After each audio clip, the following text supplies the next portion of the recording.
Weaving spiders come not here. My name is Kevin, and this is History Goon.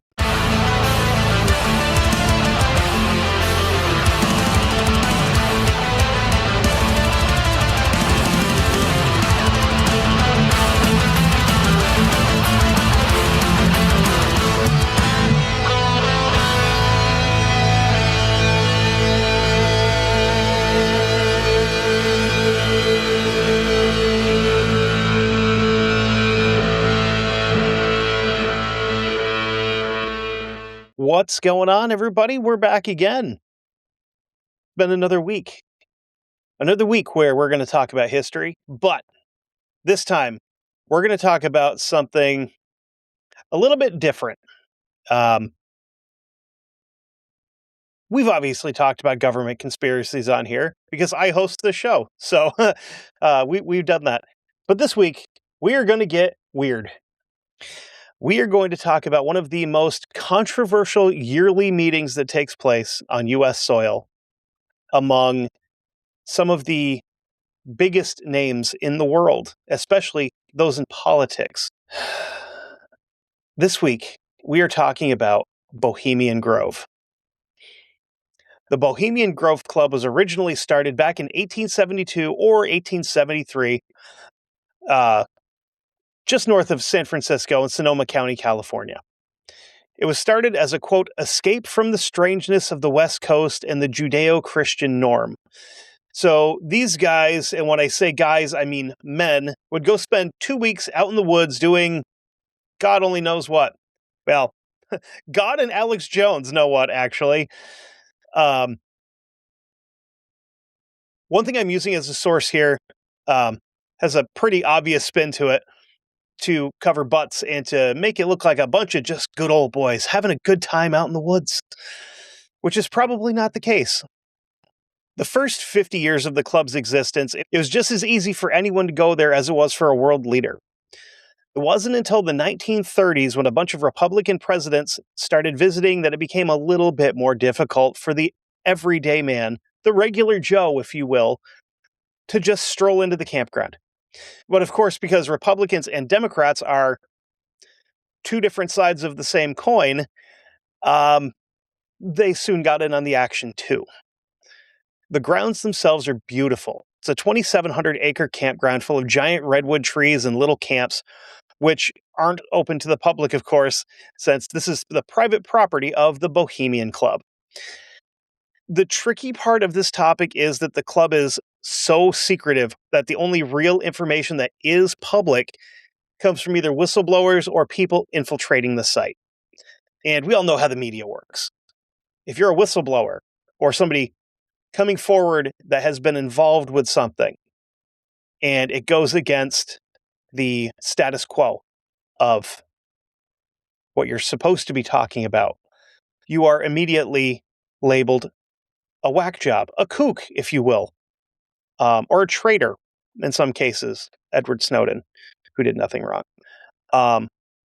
And then you're demonized and nobody wants to believe you because you're the crazy guy. You know, you're the guy that's out in the woods with his tinfoil hat and all that, you know? But the thing is, even the locals are a little bit on edge about the whole thing. And again, I'm going to mention Alex Jones here. Say what you will about the guy. Is he an asshole? Kind of. Is he right more than he's wrong? Yes. He has a documentary that you can actually find on YouTube called Dark Secrets Inside Bohemian Grove, where him and his film crew go out to basically the edge of the camp, but there's a little town there. They stop in the town and they interview some people, some of the locals, that some of them are a little cagey about the whole thing. They don't really want to talk about it, except he comes across one guy that had worked at the camp previously, and this guy is super hesitant about answering any questions at all. You can kind of tell by like his body language, the way he's carrying himself, that he's being very, very careful with the words that he uses, and he is walking almost exclusively on eggshells, especially because there's a camera in his face. Would he have been a little less hesitant without a camera there? Probably not. Because he eventually, during that interview, just like, yeah, that's cool. And then walks away. Just doesn't, he just doesn't like this interview's over. He just walks away. The common consensus from the locals was they didn't know really what the hell is going on up there, but they know a lot of politicians, world leaders, defense contractors, Hollywood bigwigs. They all show up and they all stay out in the woods for a couple of weeks. Now is probably a good time to say this. I'm not suicidal. I'm very happy. So, not that I think that I'm important enough to have somebody, um, like tie me to a tree and shoot me in the back of the head twice and have it claimed as a suicide, because I'm not that important. But I'm also not going to hurt myself. Just throwing that out there, because there's some names that are going to come up that, yeah. Another common thread is that back in 2000, when this whole thing was filmed, a lot of people didn't trust the government. Shocker. Hey, a lot's changed in 26 years, hasn't it? Now, I personally believe that there's a lot of people out there that are very comfortable with having a bigger government and having the government involved in every step of their everyday life. And the people that are generally the loudest about most things are the ones that are the most comfortable with it. Um, I personally think that they should not be involved in our everyday lives, but they are. And at this point in our history as a country, I'm not sure that we can vote our way out of it. Take that how you will. I'm not advocating, obviously, for any kind of like violence or anything like that, because it's not. No, I mean, probably not something I should say publicly, because that's I don't think it would end well, honestly, because uh, again, there's a lot of very powerful people in the world that would like nothing more than to have full control of everything that we do. Um, and a lot of people will claim that we are currently living in a dictatorship where we're not. And if you need a example of that, go look at North Korea, where you have, I don't know, a dozen uh, state recognized haircuts that you can have. You can be punished by death for consuming outside media from anywhere other than North Korea, because they might find out that outside of there, the world is actually not as bad as it is there. Um, there's a lot of places like that. But I don't think we're one of them. Could we be? Absolutely. I think if politically, if things go certain directions, we could very rapidly end up there. And because we're the United States, there's nobody coming to rescue us. We have to do it ourselves. So there's that. There's my little anti-government rant for the episode. Maybe not. There might be more. Who knows? We haven't gotten that far yet. But quite a few of the locals have been stopped and bothered by men in dark suits and told to get away from the area, even if they're not that close to the camp itself. There's people that live in the town that's a couple of miles away from there that are told, like, this road going out of town headed towards the camp is off limits for the next couple of weeks. And they put roadblocks up with like armed security guards at them so that you cannot go up said road. I don't know what exactly would happen if you tried it, but I would think it would result in you being put on a t-shirt. There's been a lot of people that have tried to sneak in here and get footage or audio recordings, and most of them are caught within a few minutes or a few hours.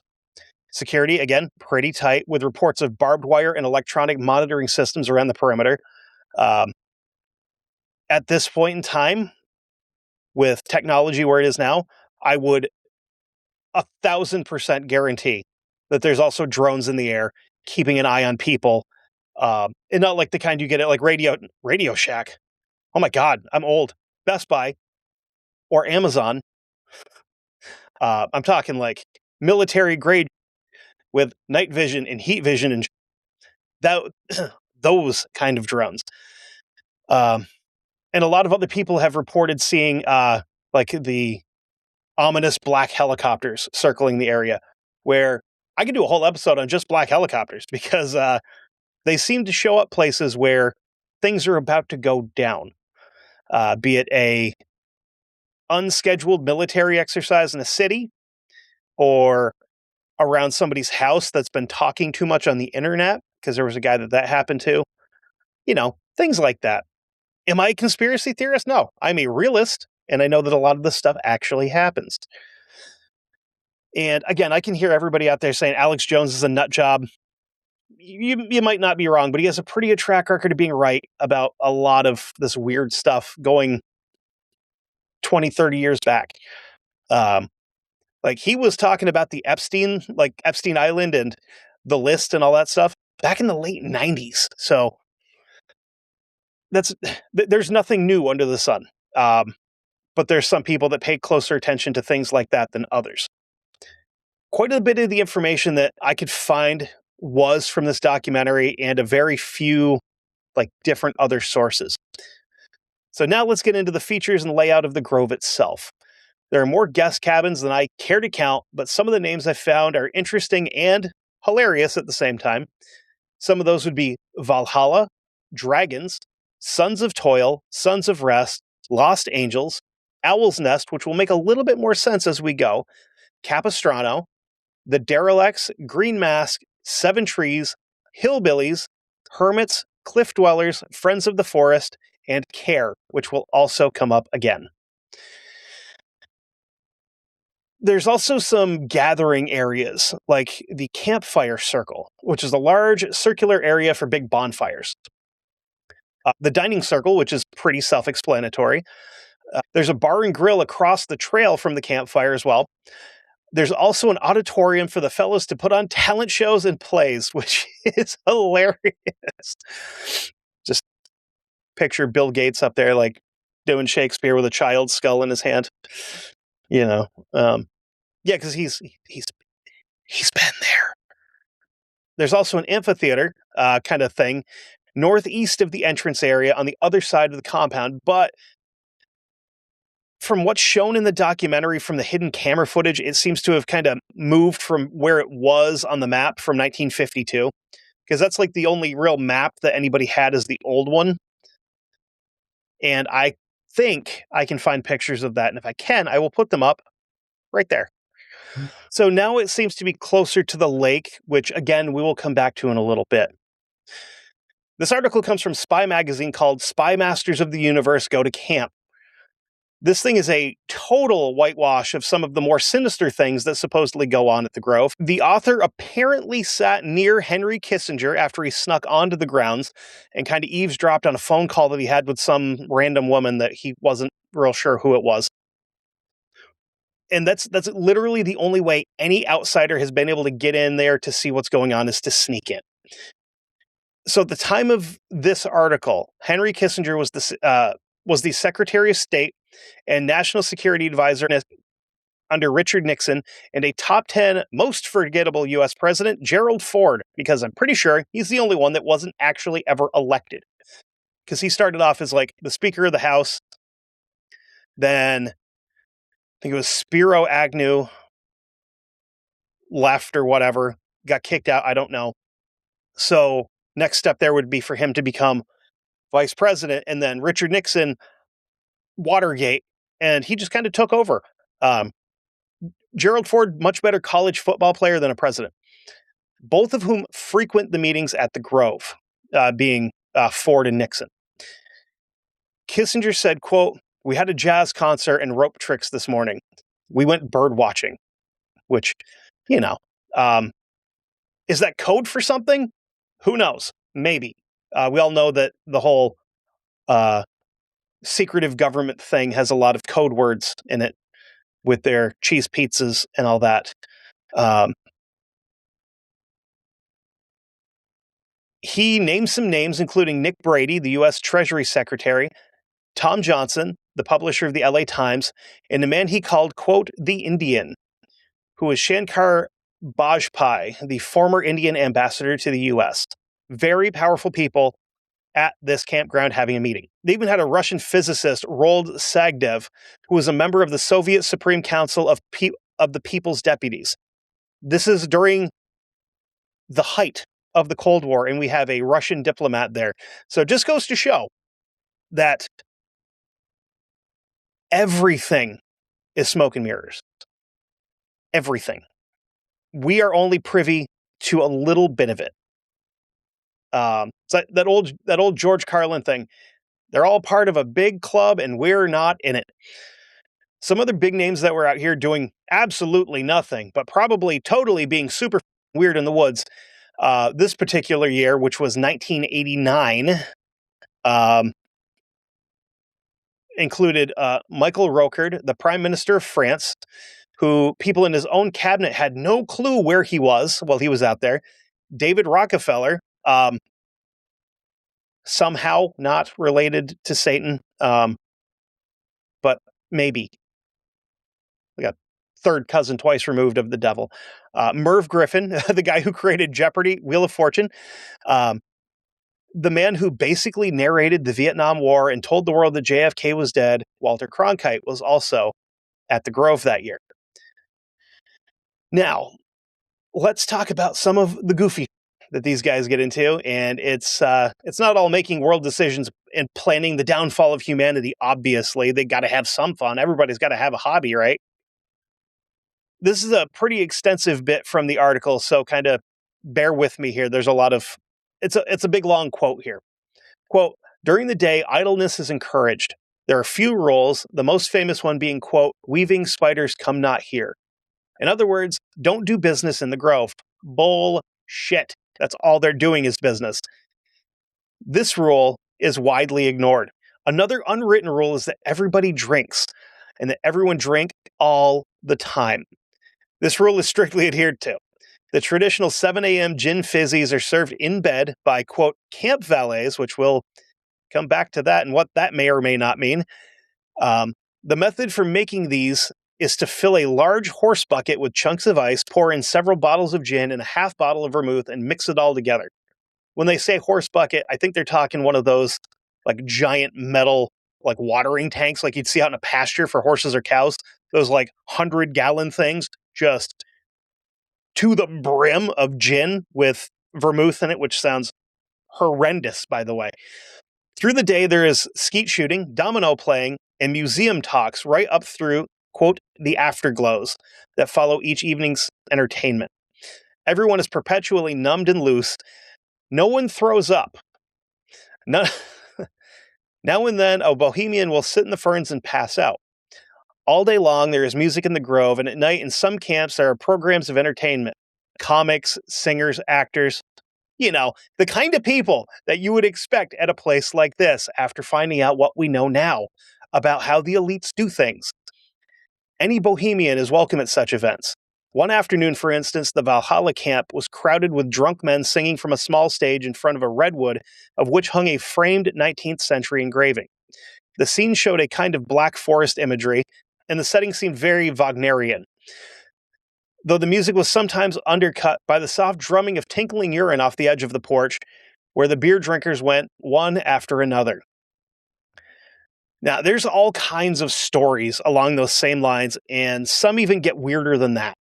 Since the mid-1970s, there's been rumors of prostitutes being brought in for the entertainment of the world's elite.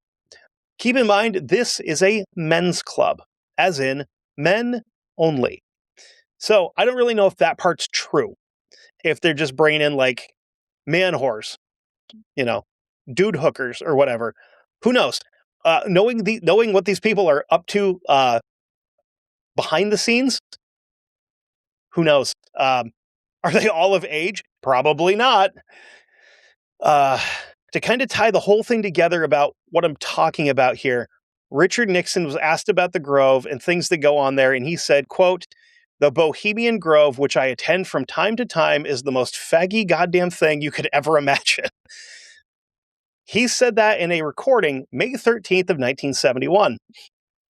Watergate happened June 17th, 1972. Now, I'm not saying that the two are linked, but it's definitely something to consider, especially when you look into and find that his comments caused a big rift between him and the other members of the Bohemian Club.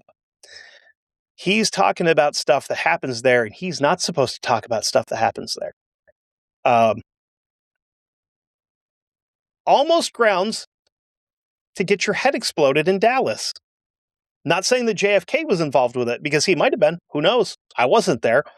But let's just say that there are consequences for talking when you are a big-time politician. And there's also consequences for not taking the actions that are being dictated to you. Do I think JFK was killed for not going along with the plan? Yeah, I do. I really do. Because he didn't really want to get involved with Vietnam. He didn't really want to get involved with any of that stuff. And then that one time, he went to Dallas in a car with no roof, which was a bad idea, to say the least. I did find some other interesting things that have happened in the Grove that are less goofy and a little bit more serious before we get into the really, really dark. There was a guy that attended a lot in the late 70s, early 80s, and that was General John Chain. He gave a speech at the Grove when he was the commander of the Strategic Air Command, and during his speech, he made his intentions clear as to what he wanted. He told all the other powerful men that are in this club what the U.S. Air Force needed was an aircraft capable of delivering both conventional and nuclear weapons, but also to be able to go undetected by enemy radar systems. There just so happened to be a couple of gentlemen from Northrop Grumman in the audience, which, if you're not familiar with Northrop Grumman, they are a massive defense contractor. They make a lot of airplanes and aircraft for the U.S. government. They had a conversation. Contact information is exchanged, business cards and whatnot. I wonder if anybody had that, American Psycho moment where he saw somebody else's business card and was like, I got to kill this guy. July 17th, 1989, the first B-2 Spirit stealth bomber lifted off from the runway and took to the sky. If you don't know what that is the B-2 stealth bomber, which is also probably responsible for quite a few UFO sightings, because it doesn't look like an airplane traditionally would. It's what they would call a delta wing craft, where it's basically a wing with a cockpit in it, but they're sloped backwards. Or for any of my fellow Joe Ledger fans, that would be a T-craft. And before I forget, this guy also went on to be the director of some small local businesses. Kemper Insurance Company, ConAgra Foods, never even heard of it, and the R.J. Reynolds Tobacco Company. I think that's like medium tobacco. I don't know if that's big tobacco or not. I think it is. It is. Another thing that I read a little bit about, but not enough to know if it was true or not. Back in 1941, some gentlemen from the OSS were attending the meeting, and they brought a scientist with them. That man would grow up to be Robert Oppenheimer. And they were there to discuss the possibility of potentially creating a weapon that could end the war if things got out of hand. Now, let's get into the darker side of all this. Yeah, darker than the cloak and dagger stuff that's going on and the backdoor meetings relating to world events and upcoming world events. First off, there have been rumors for years about not just paid prostitution, but also human trafficking.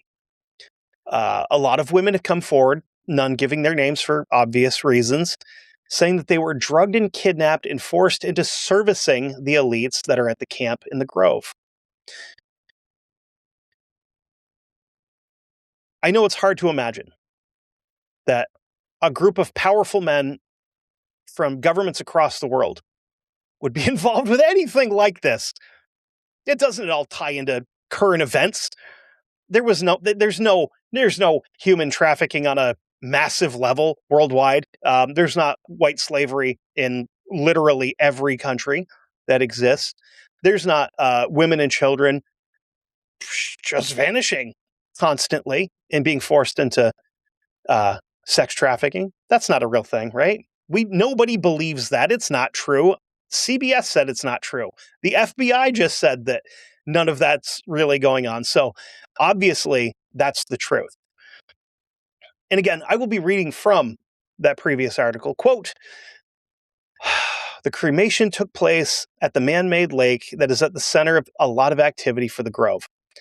At 9:15 p.m., a procession of priests carrying the crypt of Mr. Dull Care out of the trees on the east side along the Grove's chief thoroughfare, River Road.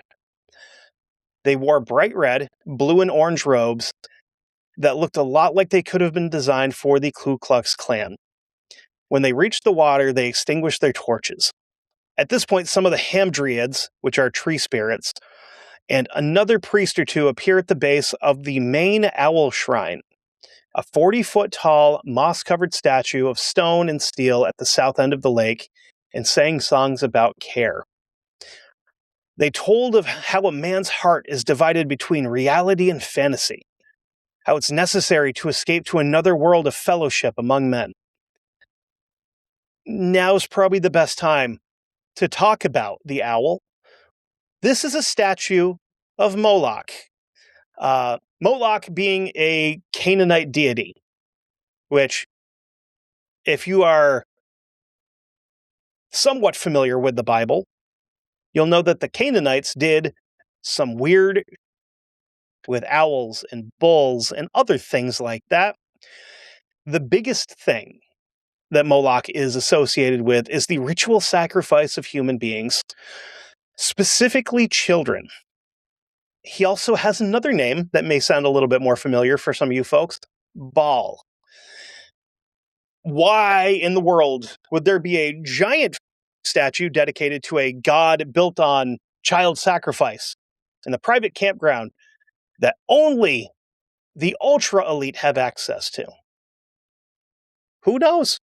Maybe it was already there, you know?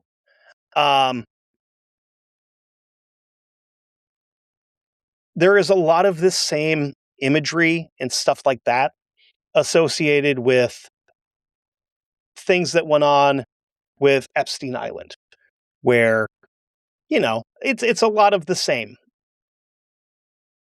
And that happens and that happens all over the place. Now back to the ceremony. Quote, the crypt of care was pulled slowly down the lake by a black-robed figure in a black gondola, a water boat like the ones that they would have in like Venice, accompanied by a great deal of special effects smoke. So back then, it would have been like big blocks of dry ice that are being dropped into the lake to give it that super creepy, eerie, like real low-hanging fog kind of feel. Just as the priest set out to torch the crypt, a red light appeared high in a redwood, and large speakers in the forest amplified the cackling voice of care. Quote, fools, when will ye learn that me ye cannot slay? Year after year ye burn me in this grove. But when again ye turn your feet toward the marketplace, am I not waiting for you as of old? With that, care spat upon the fires, extinguishing them. The priest turned in desperation to the owl. Quote, O thou great symbol of all mortal wisdom, owl of Bohemia, grant us thy counsel. Very weird, right? Every year, there are new wrinkles in the cremation ceremony. The big improvement this year was to project a hologram onto the owl's face so that its beak seems to move. Also, it was voiced by Walter Cronkite, which Walter Cronkite, when he was going there, camped in the Hillbillies camp with George H.W. Bush, William F. Buckley, who is a high-ranking CIA spook that would actually be executed by a group calling themselves Islamic Jihad, October 4th of 1985, and former astronaut Frank Borman. Cronkite, as the owl, said that the only way care could be cremated was to use fire from the lamp of fellowship before him, an eternal gas flame that burns day and night while the camp is occupied. That did it. Care went up in blazes. What he missed in this article was that care is an effigy of a body that is wrapped in a highly flammable cloth.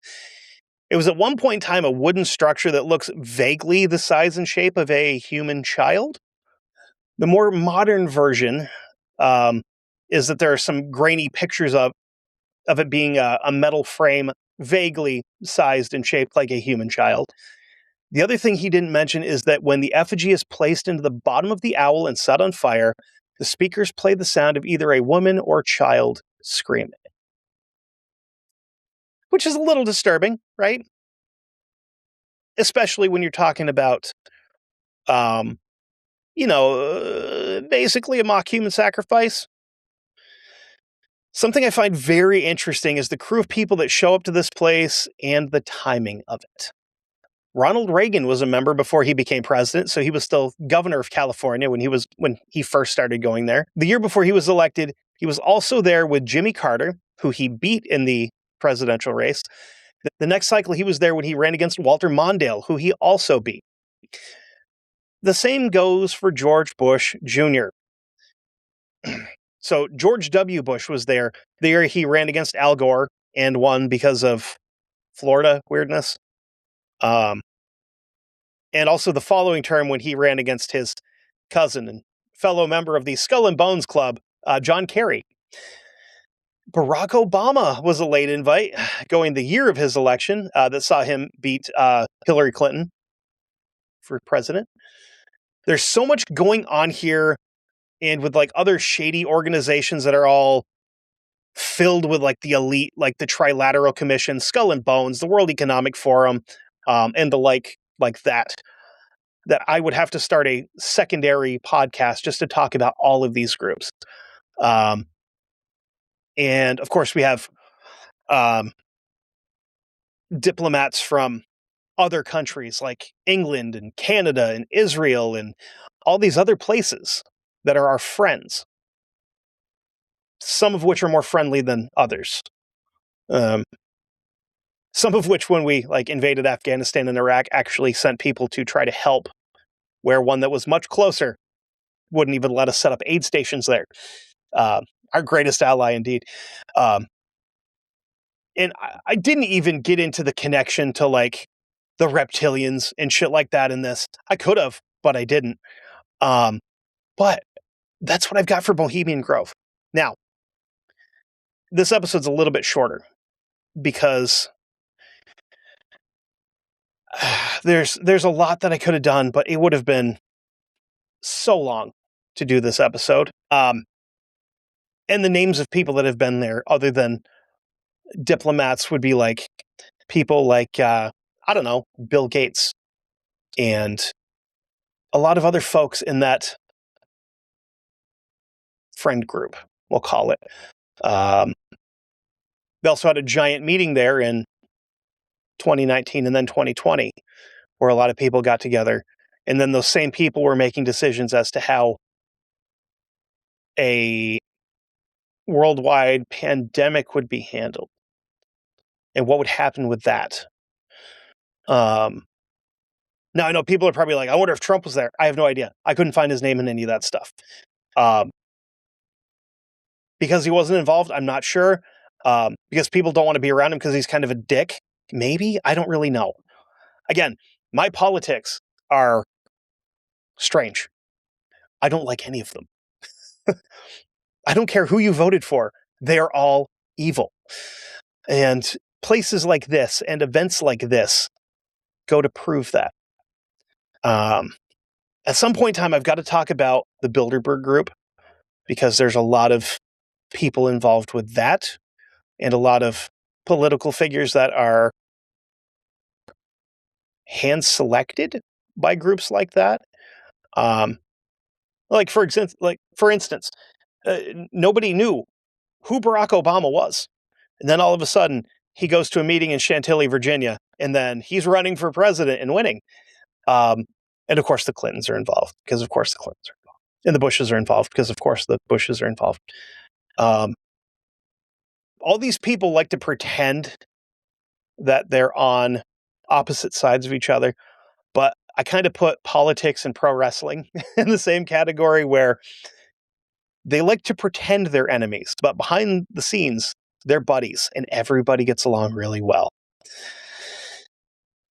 So again, I'm not suicidal. I'm not going to hurt myself. I've got a lot going on. I'm very happy with my life, and I'm not sure why my lights are red.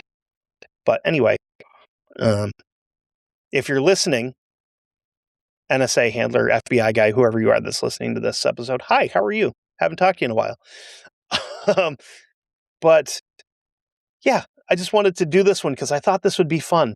And we haven't done anything weird and conspiratorial in a while, because we can't really count Operation Northwoods and Bay of Pigs as like a government conspiracy, because that stuff is all proved true. Oh, there's also rumors that Osama bin Laden had been to a few of these meetings because he was a big time oil executive that was in business with the Bushes at one point in time. Wonder how all that happened. With a family that owns oil companies working with the Saudis who have all of the oil. Which, yes, he was Saudi Arabian, by the way, if you remember the Ahmad Massoud episode that I did, where he talks about that quite a bit, where this guy's an outsider and he came in. Also, if you're bored, just hop on Google and punch in CIA operative Tim Osman, Osman, and see if that guy looks familiar. So anyway, before like the CIA or Mossad kicks my door in, I'd like to end this one. You can head over to Patreon. Patreon.com/1159media. $5 a month gets you early access and backdoor access to a lot of great shows. Gets you early access to History Goon for maybe the last time. Who knows? We'll see. It gets you access to Guestnicity with Luther, where he also does where he does the show. He also does backdoor access, so you can go on and interact with him while he's recording. Gets you access to the Never Daily with Sam and Chase, where they also do backdoor access, so you can go on and interact with them when they go on. I know Sam likes to be like, "Oh, there's 13 people here." There's more than that. There's more than that. I can count. I've been on there before. I know there's more than that. Gets you early access to Almost Fiction with Chase. Also gets you early access and backdoor access to 911 calls with the operator, who I'm just finding out is Sam. Like, I had no idea that they were the same person until just like recently. Crazy how that works. It was like a Batman thing where I've never seen the two of them in the same place at the same time. And one of them sounds different than the other. So thought maybe like a Perfect Strangers thing with like the weird like European cousin, but I was wrong, I guess. If you want to support me directly, and help me pay for legal fees potentially, I have a Ko-Fi. It's ko-fi.com/History Goon Pod. Anything you donate there goes directly to me as the creator. Greatly appreciated, especially with my upcoming court I'm probably going to end up in for whatever in The Hague. But I'm not going to beg for it. I'm sure that they have like a public defender there or something I can manage through. But anyway, we'll be back next week. And until then, we're all going to die someday. So go out and do some goon shit and leave a mark on the world. Don't do it like these guys. Okay. Love you.